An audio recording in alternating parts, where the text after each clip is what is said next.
प्रिय विद्यार्थियों एवं मित्रों, मैं डॉक्टर विश्वनाथ मिश्र अपने YouTube channel discovering knowledge with Vishwanath Mishra पर आप सबका स्वागत करता हूं। आज हम लोग राज्य को समझने की कोशिश करेंगे, यानी कि व्हाट इज स्टेट। और हमारी आज की बातचीत में BA पार्ट 1 से लेकर हायर कम्पिटिटिव एग्जामिनेशंस के अभ्यर्थियों को ध्यान में रखने की कोशिश की जाएगी। वैसे तो राज्य क्या है, यह एक बहुत ही सरल सा सवाल हुआ करता है, परंतु मैं कोशिश करूँगा कि इस सरलता के भीतर जो छुपी हुई है, जो इसके गहरे निहितार्थ हैं, उसको हम आपके साथ शेयर करने का प्रयास करें। राज्य क्या है, इस प्रश्न पर आगे बढ़ने से पहले मैं आपको राज्य की परिभाषा को लेकर गार्नर, मैक्स वेबर और लास्की की परिभाषा का उल्लेख करने का सुझाव देना चाहता हूँ। बेहतर होगा कि आप इसमें डेविड स्टन की परिभाषा को भी जोड़ लिया करें, जिनका जिक्र पहले, दूसरे और तीसरे स्लाइड्स में यहाँ आपको देखने को मिलेगा। आपको जब भी किसी विचार, तथ्य या प्रक्रिया की परिभाषा करनी हो तो सदैव एक बात का ध्यान रखें कि आपकी परिभाषा की शुरुआत जो बिल्कुल अपडेटेड नॉलेज है उससे करनी चाहिए, या तो फिर उससे जो सबसे अधिक प्रचलित और स्वीकृत हो। दरअसल परिभाषा करना ठीक वैसा ही होता है जैसा अपना परिचय देना। अब मान लीजिए कि मैं आपसे पूछूं कि आपका नाम क्या है, तब क्या आप मुझे यह कहेंगे कि मेरी नानी मुझे बिटवा कहती थी या मेरे दादा मुझे प्रिंसेस कहा करते थे? आप बिल्कुल ऐसा नहीं करेंगे। तब फिर आप क्या करेंगे? आप बिल्कुल अपना ताज़ा परिचय देंगे। ऐसे में फिर जब आपसे पूछा जाता है कि राज्य क्या है, तब आप अरस्तू की यह परिभाषा क्यों दोहराने लगते हैं कि city state is a hylomorphic compound of a particular population in a given territory and a constitution having some functions and interests in common। और फिर आगे जाकर कहते हैं कि city states comes into being for the sake of life but exists for the good of life. यह तो वही बात हो गई कि आपसे आपका परिचय पूछा गया और आप अपने बचपन का परिचय देने लग गए। बहरहाल अरस्तु न तो सिटी स्टेट का प्रयोग किया है और न ही वह आज के समय में जो स्टेट है उसकी परिभाषा दे रहे थे। वह सिटी स्टेट की परिभाषा दे रहे थे और आज हम नेशन स्टेट में रहते हैं, जिसके बीच में एक फ्यूडल स्टेट के राइज और डिक्लाइन की एक लंबी दास्तान राख के अंदर दबी पड़ी हुई है। फिर भी हायर क्लास के विद्यार्थियों के लिए यह समझ उत्पन्न करना जरूरी है कि अरस्तु ने सिटी स्टेट की जो परिभाषा दी है उसमें material cause, immediate cause, sufficient cause और फाइनल कॉज की एक गहरी समझ है, जो कि स्टेट के टेलियोलॉजिकल समझ की उपज है। इस ओर BA पार्ट 1 के विद्यार्थियों को जाने की जरूरत नहीं है। वे सीधे यह कह सकते हैं कि राज्य संपूर्ण समाज का एक ऐसा संगठन है जो वैध शक्ति के प्रयोग पर एकाधिकार रखता है और अपने विधायी, कार्यपालिका एवं न्यायिक शक्तियों के माध्यम से पहचान, पुनर्वितरण एवं प्रतिनिधित्व के साथ साथ सुरक्षा की जरूरतों को सबसे अधिक प्राथमिकता से पूरा करता है या ऐसा करने का दावा करता है। बेशक यह राज्य के लिए मेरे द्वारा बनाई गई परिभाषा है और इसमें Garner, Max Weber, Laski, David Easton और जॉन रॉल्स तक के विचारों का समावेश किया गया है। आप खुद भी विभिन्न थॉट्स ऑफ स्कूल की परिभाषाओं को समझकर इससे बेहतर परिभाषा बना सकते हैं। राज्य क्या है? जब हम इसे समझने का प्रयत्न करते हैं तब हम समाज, सरकार, राष्ट्र और अन्य संगठनों से इसके अंतर को भी बताते हैं। परंतु इन सबका राज्य से जो अंतर है और उसको लेकर हमारी जो समझ है वह कोई एक दिन में विकसित नहीं हुई है, बल्कि इसमें हजारों साल लगे हैं। सुविधा के दृष्टिकोण से नहीं, बल्कि आज तक राज्य को लेकर जो कुछ भी लिखा गया है उसके आधार पर हम राज्य को समझने की जो विचार हैं उनको चार भागों में बांट सकते हैं। पहले को हम ऑर्गेनिक थ्योरी ऑफ स्टेट या राज्य का सावयवी विचार कहेंगे। दूसरे को हम मैकेनिस्टिक थ्योरी ऑफ स्टेट या राज्य का यांत्रिक सिद्धांत कहेंगे। तीसरे को हम क्लास थ्योरी ऑफ स्टेट या राज्य का वर्ग सिद्धांत कहेंगे। और चौथे को हम सिस्टम थ्योरी ऑफ स्टेट या राज्य का व्यवस्था सिद्धांत कहेंगे।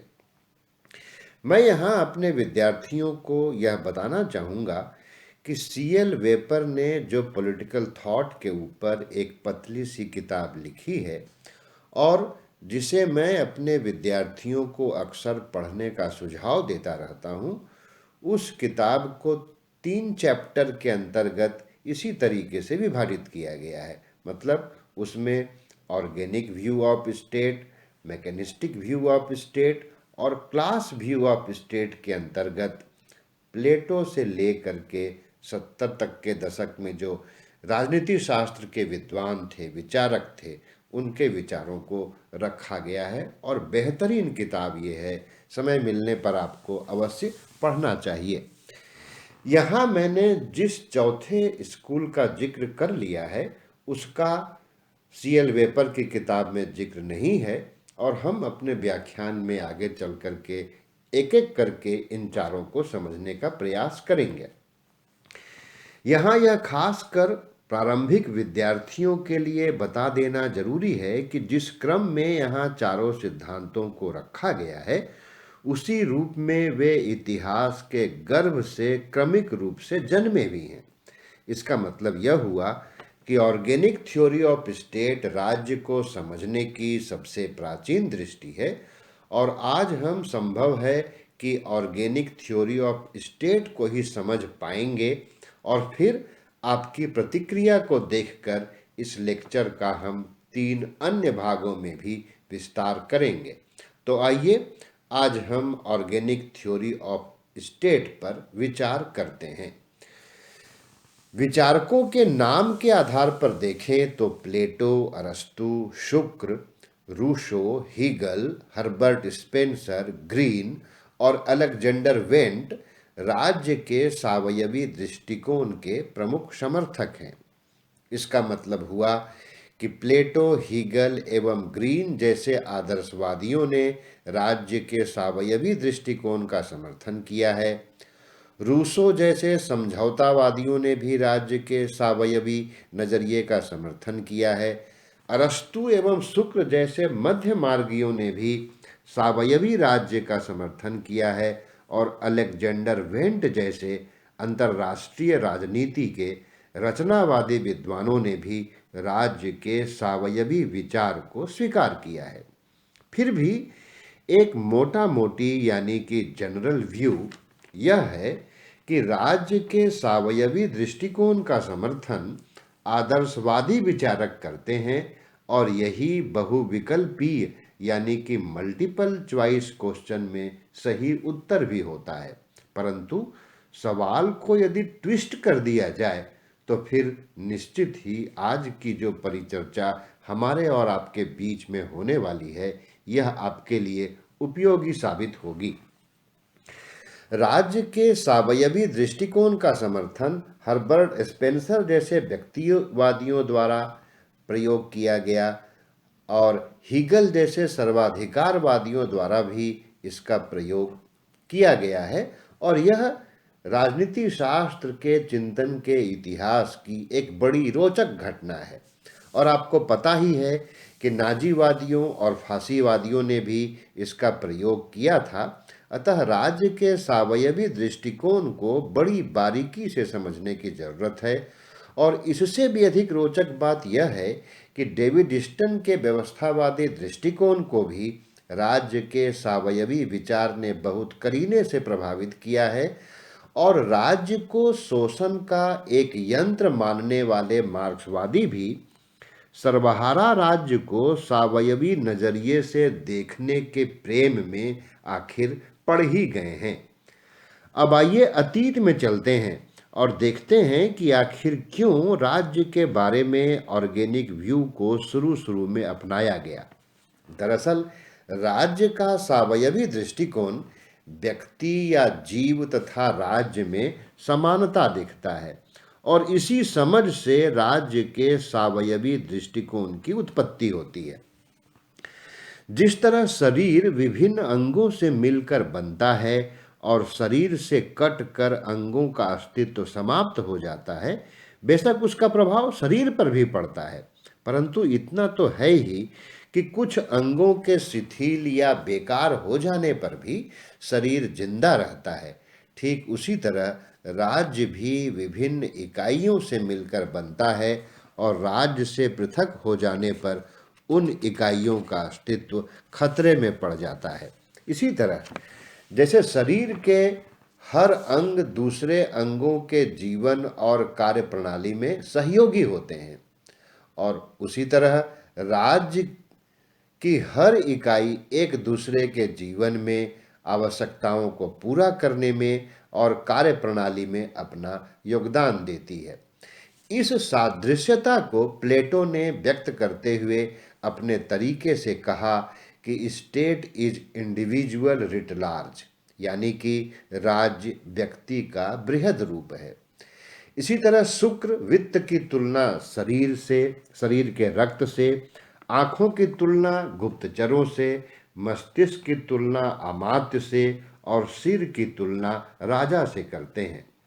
यहाँ हमें क्लासिकल थिंकिंग में पाई जाने वाली ऑर्गेनिक थ्योरी ऑफ स्टेट की खासियत को समझ लेना जरूरी है, जो कि मॉडर्न एज के ऑर्गेनिक थ्योरी ऑफ स्टेट से अलग है। प्राचीन समाजों में आप जानते हैं कि फंक्शनल स्पेशलाइजेशन बहुत कम था और यहाँ मुद्रा का प्रचलन भी कम होता था। यह ऐसे समाज थे जिनमें व्यक्ति मल्टी फंक्शनल होता है। ऐसे समाजों में व्यक्ति और समूह का जीवन दूसरे व्यक्तियों और समूहों से बहुत अधिक जुड़ा हुआ होता है। उनका स्वायत्त परिक्षेत्र यानी कि इंडिविजुअलाइज्ड ऑटोनोमस स्फीयर बहुत कम होता है। लोग साथ साथ जीते और साथ साथ मरते हैं। जैसे कि बार्टर सिस्टम यानी कि वस्तु विनिमय प्रणाली के दिनों में यदि किसान की उपज अच्छी न हो तो किसान को साल भर अपनी सेवाएं देने वाले लोहार, बढ़ई, कुम्हार सबको एक साथ नुकसान होता था। ऐसा क्यों? क्योंकि उन सभी को किसान के उपज का इंतजार रहता था और अंत में उन्हें भी तब खामियाजा उठाना पड़ता था जब किसान की फसल अच्छी न उपजी हो। परंतु तब वे किसान के विरुद्ध आंदोलन नहीं करते थे, बल्कि जो है उसी में मिलजुल कर गुजारा करते थे। ठीक वैसे ही जैसे हमारी आंखों में कोई तिनका पड़ जाए तो झट से हमारा हाथ आंख की सेवा के लिए उपस्थित हो जाता है, जबकि हाथ को तो कोई कष्ट हुआ नहीं था। वस्तुतः ऐसे समाजों से ही राज्य के सावयवी दृष्टिकोण का उदय होता है। अपने आदर्श स्वरूप में यह व्यक्ति और राज्य के बीच ऐसे संबंध का खाका खींचता है जिसमें दोनों के बीच इतने बेहतर समायोजन की कल्पना की जाती है जो कि किसी भी दूसरे सिद्धांत में दुर्लभ है।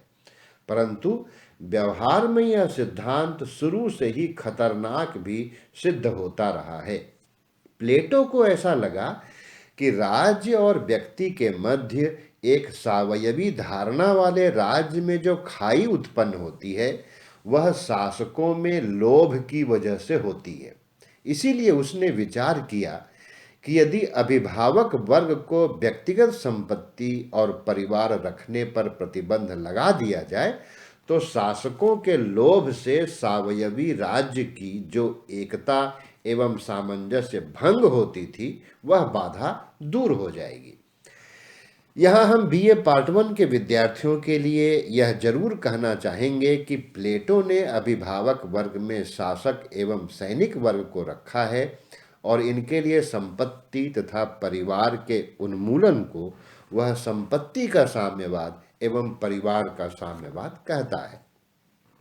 अब विचार कीजिए कि जब राज्य की एकता के लिए परिवार एवं संपत्ति तक का बलिदान कर देना मान्य हो सकता है, तब राज्य के समक्ष व्यक्ति की हैसियत क्या रह जाती है? जाहिर है कि कुछ भी नहीं। और ऐसा ही सावयवी राज्य की स्थापना भी है कि इसमें राज्य को ही साध्य माना जाता है और व्यक्ति इसमें साधन मात्र होकर रह जाते हैं। फिर भी प्लेटो के विचारों को हम सेकुलर विचार की श्रेणी में रखते हैं क्योंकि यह किसी धर्म या ईश्वर की धारणा के आधार पर राज्य की महत्ता को रेखांकित नहीं कर रहे थे। परंतु आगे चलकर जब हीगल ने सावयवी राज्य के समर्थन में यहाँ तक कह दिया कि state is the March of God upon earth, यानी कि राज्य पृथ्वी पर ईश्वर का अवतरण है, तब भला मनुष्य की क्या बिसात थी कि वह राज्य की आज्ञा का किसी भी प्रकार से उल्लंघन करे। और विचार कीजिए कि जेम्स प्रथम जैसा कोई राजा जब यह कहता है कि मैं ही राज्य हूँ, तब क्या होगा? तब तो यही मतलब हुआ कि सावयवी राज्य की धारणा की आड़ लेकर कोई एक व्यक्ति संपूर्ण जन समूह के लिए नर्क के दरवाजे खोल सकता है, जैसा कि आगे चलकर हिटलर एवं मुसोलिनी ने करके भी दिखाया। फिर भी कम से कम हमारे पास हर्बर्ट स्पेंसर जैसा एक विचारक है जो राज्य के सावयवी दृष्टिकोण के आधार पर घनघोर व्यक्तिवाद का समर्थन करता है। स्पेंसर के सावयवी दृष्टिकोण की खासियत यह है कि उसने सावयव के माध्यम से इंडस्ट्रियल सोसाइटी के फंक्शनल स्पेशलाइजेशन में जो एक प्रकार की इंटरडिपेंडेंसी पाई जाती है उसके महत्व को समझने के लिए इसका उपयोग किया। आप इसे ऐसे समझिए कि किसी उद्योग में जो अलग अलग यूनिट होते हैं उनमें यदि प्रकार्यात्मक अंतः संबंध न हो, मतलब उनमें फंक्शनल इंटरडिपेंडेंसी न हो, तो क्या उद्योग चलेगा? आप जरूर इस बात से सहमत होंगे कि वैसी स्थिति में उद्योग बिल्कुल भी नहीं चल पाएगा। और इसी से स्पेंसर ने राज्य में यूनिट यानी कि व्यक्ति के महत्व को रेखांकित किया और बताया कि व्यक्ति विवेकशील है और अपने हित को स्वयं बेहतर समझता है। इसी कारण राज्य को कम से कम कार्य करने चाहिए। स्पेंसर सावयववादी होते हुए भी नकारात्मक राज्य के समर्थक हैं और उन्होंने राज्य को एक अनावश्यक बुराई बताया है। और आप जानते हैं कि सभी व्यक्तिवादी विचारक राज्य को एक अनावश्यक बुराई मानते हैं और ठीक इसके विपरीत जो उदारवादी हैं वह इस कथन को थोड़ा सा ट्विस्ट करते हैं और उदारवादी कहा करते हैं कि राज्य एक आवश्यक बुराई है। खैर, हमारी चर्चा का केंद्र बिंदु इस वक्त उदारवाद और व्यक्तिवाद नहीं है। हम फिर से आते हैं लौट करके राज्य के सावयववादी दृष्टिकोण के ऊपर, जहां हम कह रहे थे कि हर्बर्ट स्पेंसर ने यह माना है, व्यक्तिवादी होने के नाते माना है कि राज्य एक अनावश्यक बुराई है। मतलब मनुष्यों के भीतर कुछ कमियां हैं और उन कमियों की वजह से ही राज्य जैसे किसी संस्था की आवश्यकता पड़ जाती है। मतलब यदि मनुष्य में परफेक्शन आ जाए तो फिर राज्य की जरूरत नहीं पड़ेगी। यानी कि जो व्यक्तिवादी नजरिए से, व्यक्तिवादी दृष्टिकोण से साम्यवादी राज्य का समर्थन किया गया है, वह अंततः एक अराजकतावाद के आदर्श की ओर जाता है, मतलब जहां राज्य की जरूरत नहीं है। लेकिन ठीक इसके विपरीत जो आदर्शवादी विचारक हैं, वह राज्य को एक सकारात्मक अच्छाई मानते हैं और राज्य के अस्तित्व को, जैसा कि प्लेटो ने माना, अरस्तु ने माना, हीगल ने माना, मनुष्य के जीवन के लिए आवश्यक मानते हैं और समझते हैं कि राज्य के अभाव में मानव जीवन संभव नहीं है। स्पेंसर को छोड़ दिया जाए तो बाकी जितने भी आधुनिक साम्यवादी हैं, वे ट्राइबल स्टेज के स्टेट की एकता को, जो कि एक क्लास डिवाइडेड सोसाइटी नहीं हुआ करती थी, उसे एक क्लास डिवाइडेड मास सोसाइटी में पुनः स्थापित करने का ख्वाब देखते हैं या दिखाते हैं। और इसके पीछे अवश्य ही उनका कुछ न कुछ राजनीतिक उद्देश्य रहा है, ऐसा हम जब राजनीति शास्त्र के विचारकों को पढ़ते हैं तब समझते हैं। दूसरी ओर स्पेंसर इंडस्ट्रियलाइजेशन के द्वारा प्रोवाइड किए गए स्पेस में स्टेट को इंडस्ट्री का अनुगामी बना देना चाहते हैं, मतलब इंडस्ट्री के पीछे पीछे चलने वाला बना देना चाहते हैं। जिसका परिणाम क्या होगा? जिसका परिणाम होगा नग्न पूंजीवाद, नेकेड कैपिटलिज्म और सर्वाइवल ऑफ द फिटेस्ट।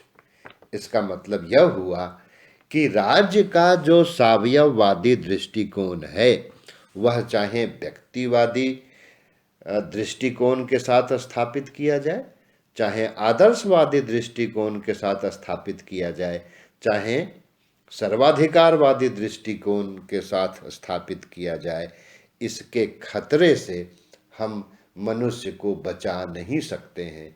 इसीलिए विचारकों ने कहा है कि इस सिद्धांत को पूरी तरीके से खारिज कर देने की जरूरत है। तो फिर मित्रों, आज के लिए इतना ही। नमस्कार। और यदि आपकी टिप्पणियां ठीक ठाक रहीं, अगले लेक्चर के लिए इसको एक्सटेंड करने के लिए आपने हमसे कहा, तो हम इसके अगले भाग को भी लेकर आपके साथ आएंगे। पुनः नमस्कार।